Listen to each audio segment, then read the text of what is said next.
সকাল সকাল মেহেন্দি ক্লাসে এক স্টুডেন্ট এসে বলল, দিদি আজকে কিন্তু আমি তোমার হাতে মেহেন্দি পরাবো। আমি বললাম ঠিক আছে তাই কর তাহলে।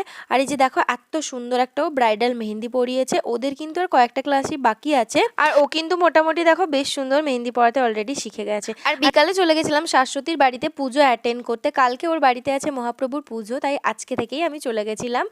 আর বাড়িটা দেখো কত সুন্দরভাবে সাজানো হয়েছিল, আর এগুলো মেবি কালকে কোনো স্টল টল দেওয়া হবে সেই জন্য রেডি করা ছিল। এখন আমরা যাব ঠাকুর আনতে, মানে মহাপ্রভুকে আনতে, সেই জন্য এখানে বাজি পোড়ানো হলো। তারপর আমরা সবাই মিলে নাচতে নাচতে বাজনা নিয়ে গেলাম মহাপ্রভুকে আনতে। মহাপ্রভুকে নিয়ে আসার পর এখানে পুজোর সমস্ত জোগাড়জান্তি হচ্ছিল। আর যেহেতু পুজো বাড়ি তাই প্যান্ডেলটা কিন্তু বেশ খোলামেলা করেছিল। আর এইখানটায় হচ্ছে হরিনামের আসর করা হয়েছিল। প্রায় রাত্রির 10টা বাজছিল, তাই আমরা ডিনার করে নিলাম আর তারপর চলে এলাম রুমে। আর বন্ধুরা যেখানে সবাই একসাথে আছি সেখানে কি আর রাত্রিরে ঘুম হয়, তাই আমরা সবাই চিপস কোল্ড ড্রিঙ্কস নিয়ে বসে গেছিলাম চুটিয়ে আড্ডা দিতে।